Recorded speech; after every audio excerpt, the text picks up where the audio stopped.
Yeah, no, exactly. I did the same. Yeah. Preparing the live stream. Okay. Oh, preparing the live stream. Are we recording? Yeah, we're recording. Oh, that's good. We are maybe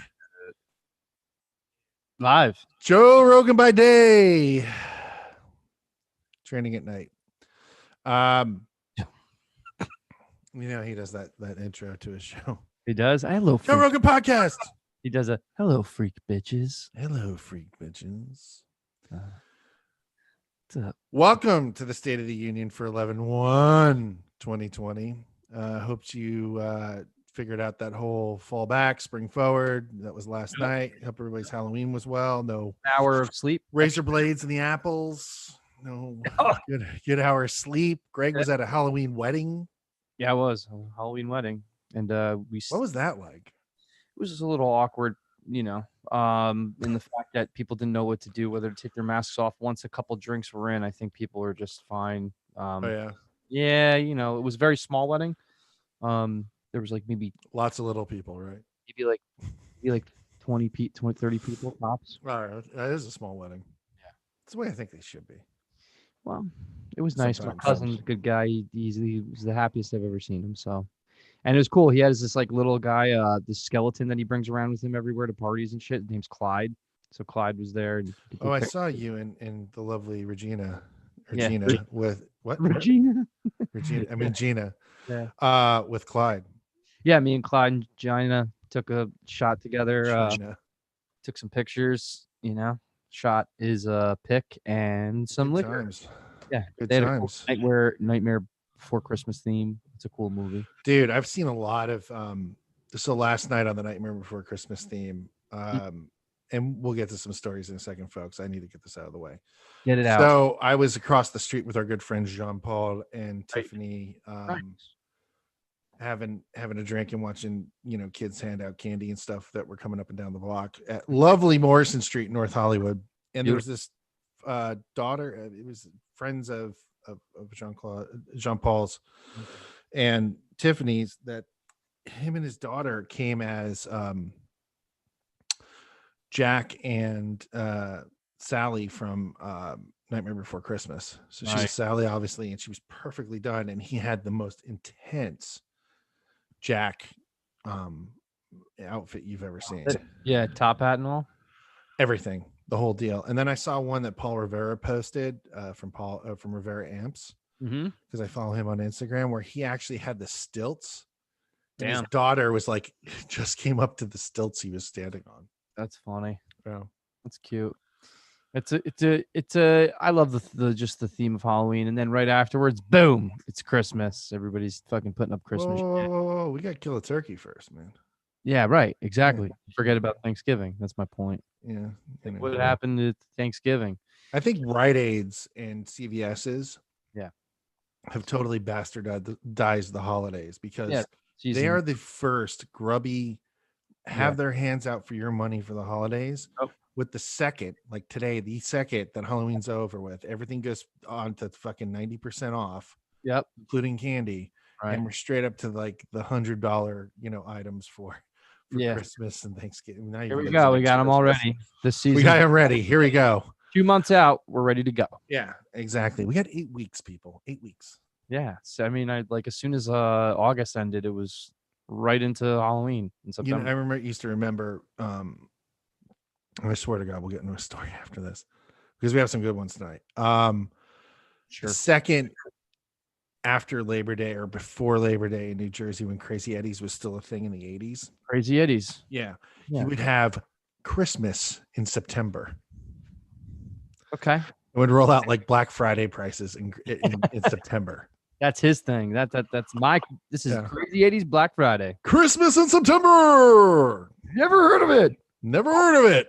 There's more. But there's more. But anyway, let's get to it. Let's talk. I mean, that kind of rolls us into what our first story is going to be about retail. From the New York Times here, if it will load. Something that I thought was gonna happen a long time ago, and it just like finally like put the the animal out of its misery kind of thing. Yeah, but they're not there yet. So Guitar Center is preparing for a possible bankruptcy filing in November. Guitar Center has begun to prepare for a potential bankruptcy filing that could come as soon as next month, which means as of today. So I'd be very interested. I wouldn't be surprised if tomorrow you see in the news that they filed for Chapter 11 again.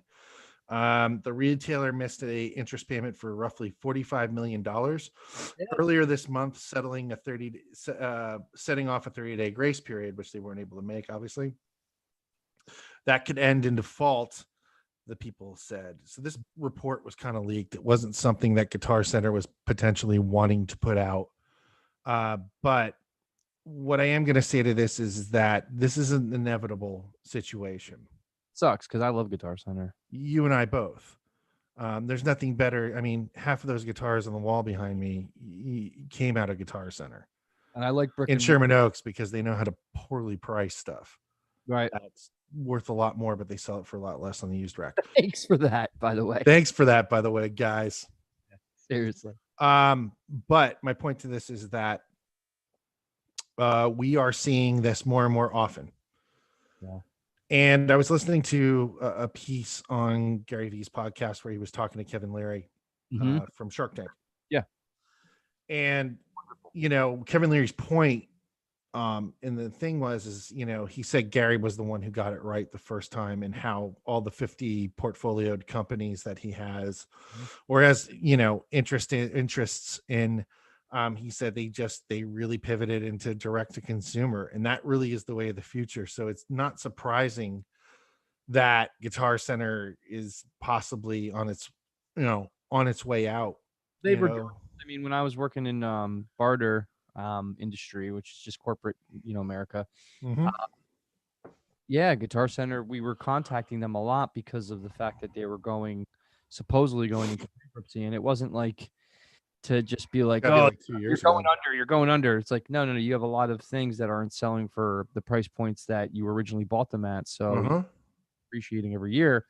Let's make a deal, something, in the lines of helping them with their marketing. But at the same point, they have been, I like Sam Ash. They were more mom and pop for me when I grew up. Like, that Guitar Center came later, but they all have their place. And I love the fact that you can go to a store and you can go test something out and actually feel it, and that experience to me is great.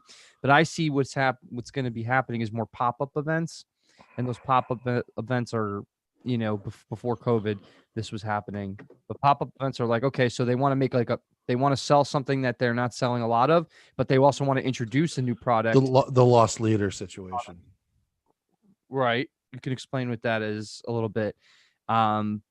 But the thing is, like, you have a pop-up event, you could sell more things. It's an event that could be marketed, and it's a way to get old inventory sold and new lines of product, in the consciousness of the musicians that are looking for the next new thing, like instruments or whatever, the next new line of products, whatever it be. So with this pandemic thing, it's going to be interesting to see if there's ever going to be some type of storefront, because Sam Ash over here, they're going too. They're cutting their personnel. Which one? The one in Paramus? Yeah, man, that's like a staple for me. Yeah. Well, 48th Street's pretty much gone. Yeah. You can't do business if nobody's coming in, and it was already hard enough before the pandemic because direct to consumer this is how it's been for a long time. And this is kind of just putting the nail in the coffin, unfortunately. I think we're also in the age too of, and you've always heard the rumorings around NAMM and stuff like that. And I've talked to friends of mine who work for big instrument manufacturers, is that like kids are picking up computers and turntables over playing actual instruments. Another thing too. It's a fact. Where do you stand in the marketplace on that? And it's like, if kids, and consumerism, and the good percentage of it is performed by children of 8 years old to about 18, not adults, unfortunately. So what you're saying is that a lot of consumers now aren't even consuming instruments. They're doing the producer thing, or like where they could just get a computer and make music. That. Exactly. It's a lot. It's been a trend for a while. So, I think that even though Guitar Center is a publicly traded company, I believe, mm-hmm. They, they re they re they re they re they reorganized their debt about a year and a half ago. And the company that they missed the payment to is the company that helped to reorganize their debt. Wow, well, look at that. And so if you're on those terms where you have a 30-day grace or you're in default, I mean, that's a scary situation. What did say in the article, though, is they could try to reorganize it one more time. But to me, I'm going to be real honest with you. Guitar Center has been a sinking ship for a long time. It's the same thing with Sears was a sinking ship for a long time. Kmart was a sinking ship for a long time. Toys R Us. Toys R Us was a sinking ship for a long time, but Toys R Us was not their fault. Point being, this is the wave of the future. Unfortunately, the days of spending a Saturday morning in a music store and trying out instruments to see what you want to buy for Christmas, I think those days are slowly coming to an end. Makes me a little sad. I think the mom and pop organization that is able to survive, like a Norm's Rare Guitars, who's out here, if you guys are familiar with them, or like a what is that place that I was telling you about in Middletown, New York? It was fucking Alto. But see, here's the thing about Alto is also prices are really just amazing. Yeah. Well, I mean, I remember the small ass little Alto 159 in Muncie. That place was great. Really knowledgeable, everything. But you could see like they've taken their presence, expanded it to online, because I get ads from them all the time to buy stuff. Their e-com back end is very pretty solid.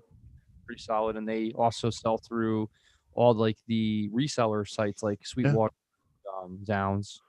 Yep. So, and the other thing too is like you look at American Music Supply or any of these other companies. American Music Supply was started by Victor's House of Music, which was a small music store in Ridgewood, New Jersey, and then they moved to Paramus. And they moved to Paramus, then they became Guitar Center. Right, but Guitar Center didn't acquire American Music Supply. They stayed as an e-com thing, and they're very successful at what they do. What does that say? That says that you were doing it 10 years ago before everyone else was, and they called you crazy. No, but go ahead. No, I think it's sad that I'm not going to be bummed out, and like you want to give hope to any type of businesses out there that are going through this right now, which is every business in some kind of way, sort of other. But like you have food companies, like the food companies, they went out of business because they didn't pivot their model to curbside delivery or delivery, or just being on top of that and being like, yo, we still take orders. You could come in. We have outside. People just gave up and closed their doors. And you gotta kind of have some foresight. And especially, I think Guitar Center, like Sears and like Toys R Us, they've had plenty of foresight to know that this wasn't going in the proper direction, to kind of get their shit together on the back end and create other strategies to be able to go direct to consumer, because I don't really see too many Guitar Center ads as much as like a Sweetwater ad or a Zounds ad, or this. I'll say the other thing about Sweetwater or Zounds is the amount of customer service they give.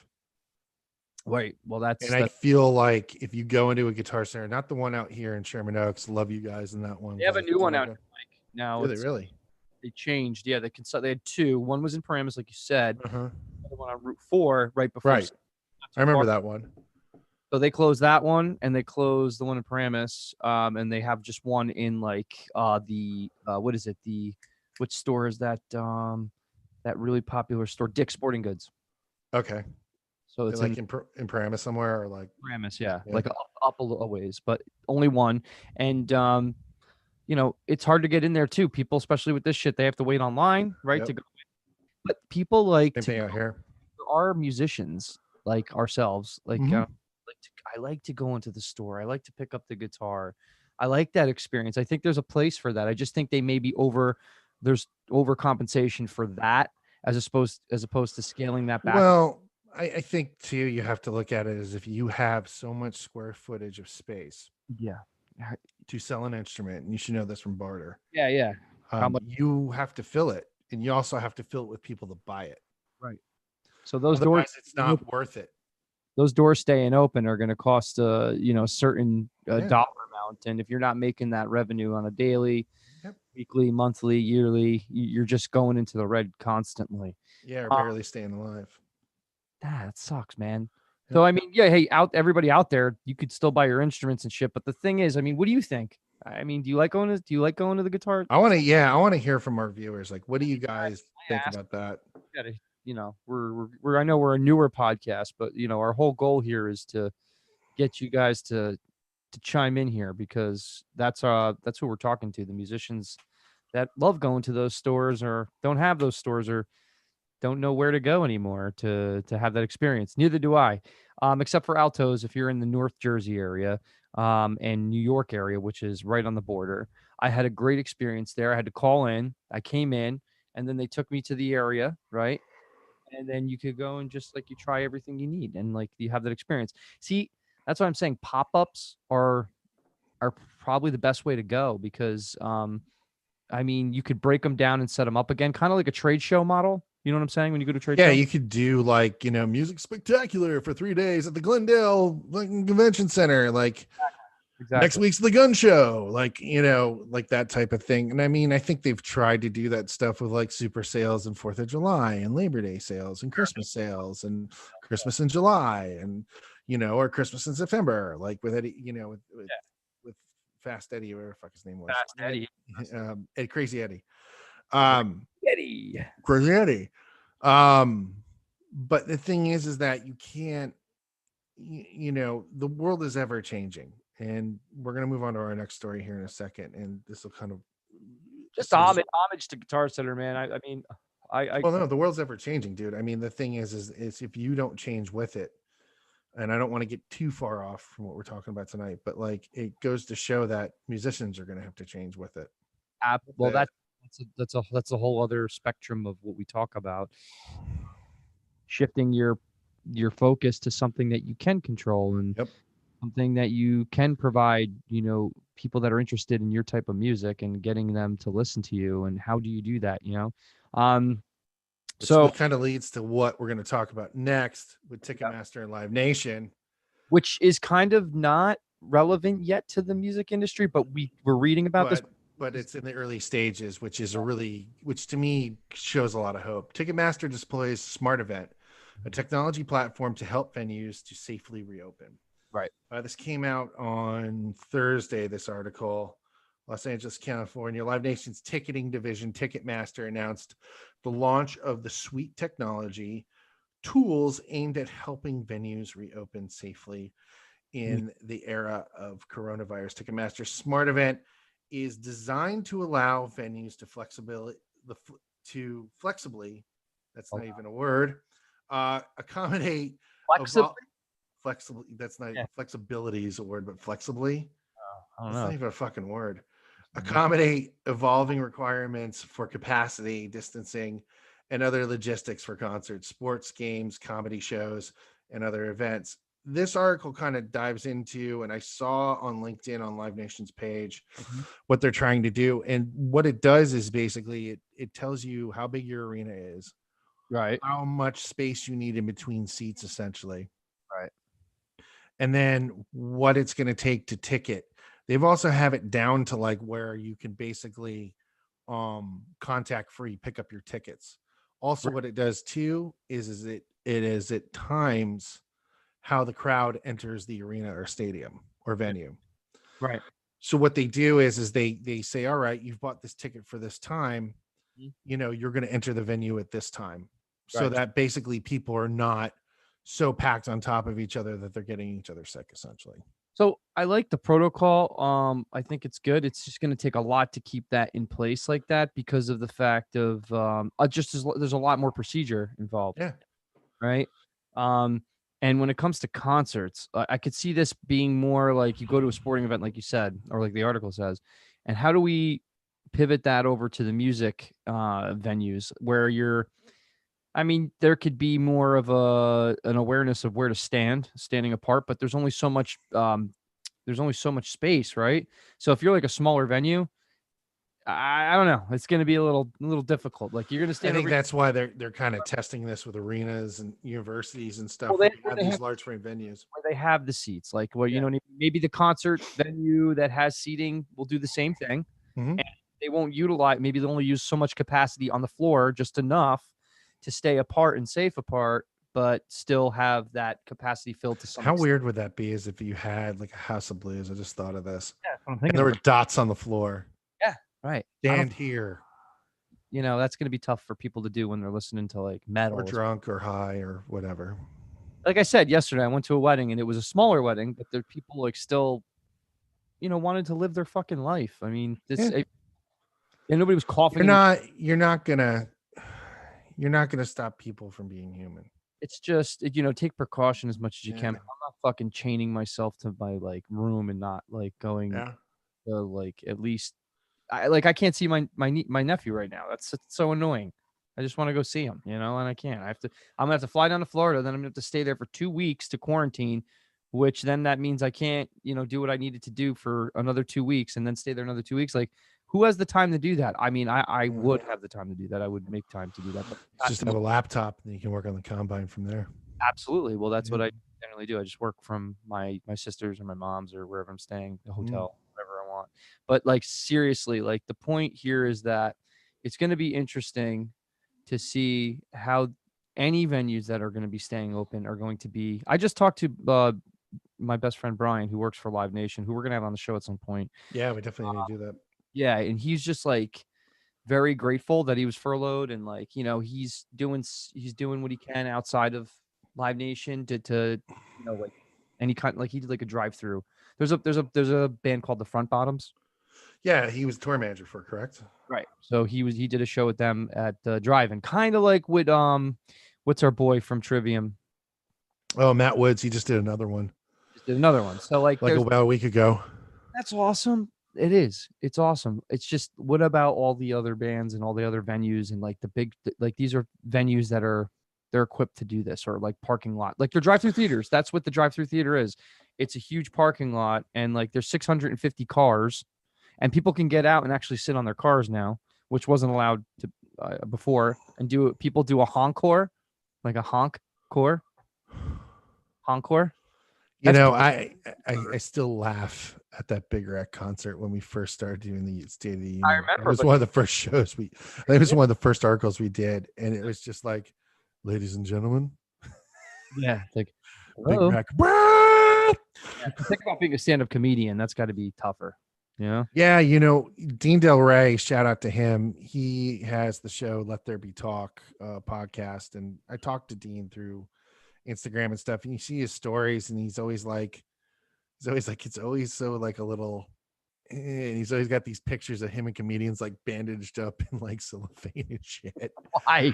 Because like, you know, like, so there's this other comedian, Kelsey Cook, who I love. I think she's so awesome. Right. And I follow her on Instagram, and she went to go do a gig in San Diego. And this goes to show you like the outdoor gig thing, what will go wrong can go wrong. Okay. So she had like I think like a 15-minute or 20-minute set. She drove the 4 hours down to San Diego because I guess there was traffic and stuff like that. Right. And she literally is playing in a venue where she's standing on stage. There's a pool separating her from her in the audience. Okay. And then it's, you know, open space up top. And I guess there was, you know, the ghetto bird, the police copter in the sky for the whole 15 minutes of her set. And she just hammered through it. Wow. So you had that noise going over? No one could hear what she was saying, but she said, you know what? Fuck it. I just did it anyway. I just went with it. But I mean, it's still not a perfect sign. Just get out there and just do it. You know what? It's like, what are you going to do? You know, it's like Henry Rollins tells the famous story of like, if you can ever get the live record, it's on Spotify, called Think Tank. Okay. And look up the track called Brazil, where he goes to Brazil and he's like, talks about how pumped he is to like go play this show in Brazil. Right. And like, he's going to, I think it was in Santos, Brazil is where the show was. And the lineup was Mr. Big, the Lemonheads, and the Rollins Band. Interesting. Weirdest combination ever. Two of those bands are my favorite, Mr. Big and Rollins, which you would never think, but yes, true. And he goes, you know, I was so pumped up. I was like in wrestler mode. It's like, Santos, this is the big one in the jungle, you know, just like totally wrestler, getting WWE about it. He rolls out on stage. He goes, yeah, puts his knee up in the air, his head goes down into his knee, splits his whole head open. Jesus. Like 15 stitches splits his head open. Wow. And, he made the comment in that stand-up piece. He goes, what was I going to do? Cry because I had a little cut in my fucking head? Like, you just do it. Oh. You just do it. And some people don't have that about them, but you should. Well, yeah, it just goes to show the mental toughness stuff. That's all I'm trying to make the point. I gotcha. So that kind of brings us to there was a third thing I was going to say, but please go ahead. So I mean, I listened to Damien Keys and Out of My View all the time. Damien Keys, our buddy. Yeah, he always comes up with good stuff. So he was just telling the story about his experience with his favorite sandwich shop becoming his favorite sandwich shop, and it just ties into everything that we talk about here again. And you just don't know. So when somebody treats you like they remember things about you, or like so your name is one of them. People like to hear their name called. It's just a fact. It's science. So essentially, you say your name and makes you feel better. Hey, Mike. Oh, he knows me. He acts like, yeah, Michael. You like, my mom calls me that. I don't allow anybody to call me that, but he's calling me that. Okay. It's a weird subconscious kind of hypnotic thing that makes you understand that, wow, you're being appreciated and you're acknowledged. So he goes in, the guy goes, oh, the same thing as last time. He's like, I don't remember getting anything last time. I just went in there and just feeling a bit peckish. And he goes, it's just same thing as last time. And I said, well, I don't remember saying anything about last time. He gives me a chicken salad sandwich. I said, oh, good. He's not a bloke. He good guy, remembers my name. And I just find myself going in there again and just saying, and he goes, hey, Damien, the usual, writes the name down on the sandwich, gives me the sandwich, because I really like this guy. Now, guys, here's the thing here. You could go to any sandwich shop. It's not even the local sandwich shop. I have plenty more sandwich shops that are more local than this one. But I go to this one because this guy says my name and he just remembers who I am and he remembers what I ate. So there's kind of things that you don't really, maybe you take for granted, or you don't really realize where you can engage with somebody like your fan base, or making a fan or a friend, because that's what they are at the end of the day. You just need to know when to separate the fan from the friend thing, because then they all think they just waste your time. But like there's that, but forget that for a second. If you just remember people and who they are and you acknowledge them, imagine just having a list of these people, and like you'll remember who they are throughout your shows that you've actually had. If you don't have those shows right now, you would do it in another way. You would reach out to these people, you'd look at the file, maybe just relate with one thing that, say their name back to them.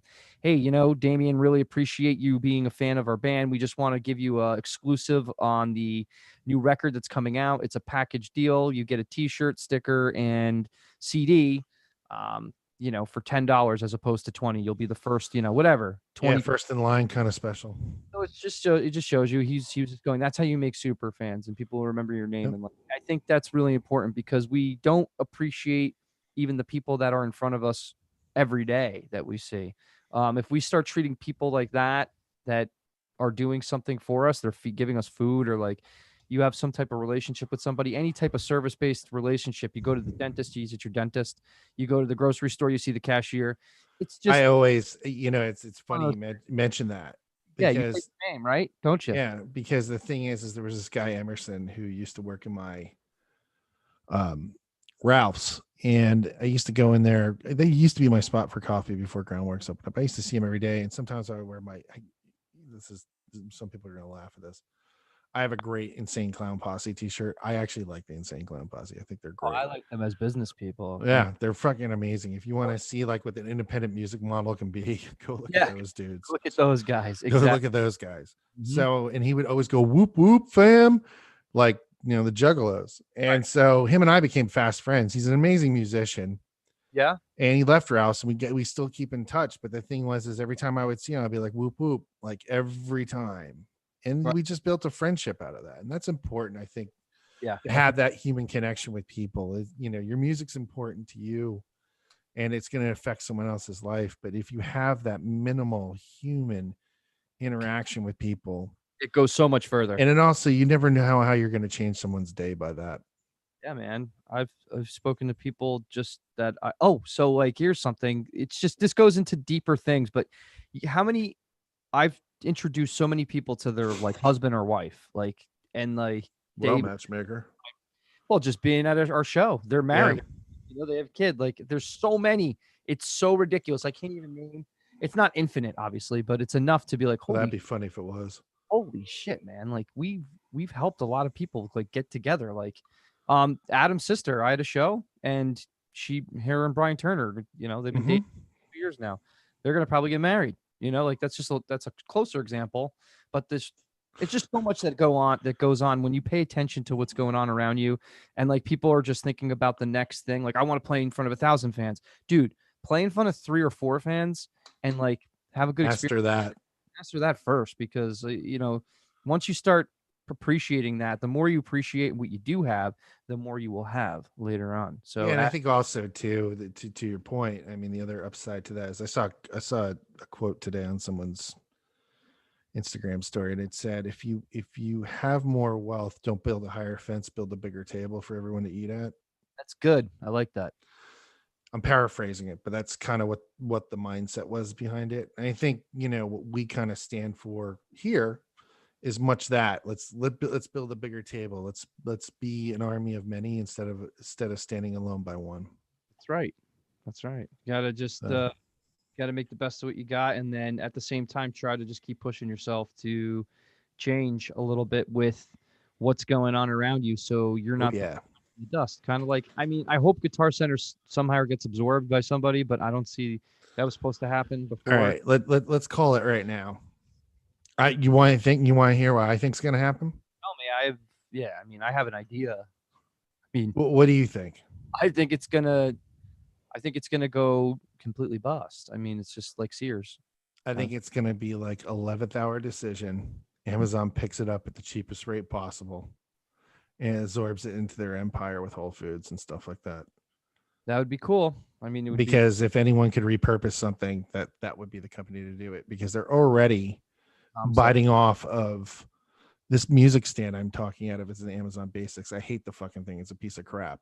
Right. But it was my only choice during COVID of buying a microphone stand.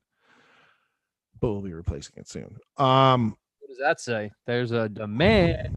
There's a demand, but I mean, what they do is they do market research, and I bet you it would be the greatest form of market research, and I bet you they could revive it. Yeah, that's my opinion. I'm not. Walmart or someone like that would buy it, and flip it basically. Yeah. Right. Well, let's wish them the best. But I mean, so I guess kind of wrapping it up for the week. Sir. We have this week. Last week we had. Okay, so you guys have been amazing. The numbers on the listenership for the Tom Maxwell podcast, I think we have had a week's record high. I think we're about 30 now as of showtime. That's good for me. 30 people that are. Yeah, and you guys, every week we don't hear from you guys, so please go to themusiccombinenow.com. Listen, I'm not desperate to talk to you, but you guys. No, we're not. But but it'd be nice to hear from you. It would be good to hear what you guys are, where you're at with your career. Yeah, with your journey. Your journey. It doesn't have to be. I don't want to make it career because. Where are you at with your hobby that you want to turn, that's you're passionate about, that you think that you deserve a chance to actually do something with? Like, tell us where you're at. We have we're like, again, we are right now developing these legs of educational pillars to help you guys wherever you are, and we'll have a survey that you'll be able to fill out that will tell you where you are, and like tell us where we can help you and put you in touch with that. It also steers the content towards our listeners. Yep. So that's the thing we love about it. Anyway, this Friday we got Alec Alvarez and Juan Camarano from Music Mind Tracks. Awesome dude. Awesome composers. They're going to drop nothing but pearls of knowledge on you on how to get into that business. We really dug deep on them like this time. Because like they're both Berkeley grads, and when you interview somebody who goes to music school, well, this Juan went earlier than Alec. Alec went later in life, so but they went at the same time. But they went at the same time. I'm just saying. I guess he's a little younger. Juan's younger than Alec, definitely. The way they went about it, they had an idea of what they wanted to do. They just didn't know it was going to turn into what it turned into. So it's like the success again leaves clues, and they followed those clues, and they just, once they got into it, like, I guess it's like every other person we've ever interviewed here, it just like, it became its own thing, and it consumed all their time. And then they decided, to form their own company. So like what they do with their music, they're doing film scores, and film and TV, both film and TV. So they're providing music for the background of, like, can we give me some examples? Like of who? Like of who their clients are?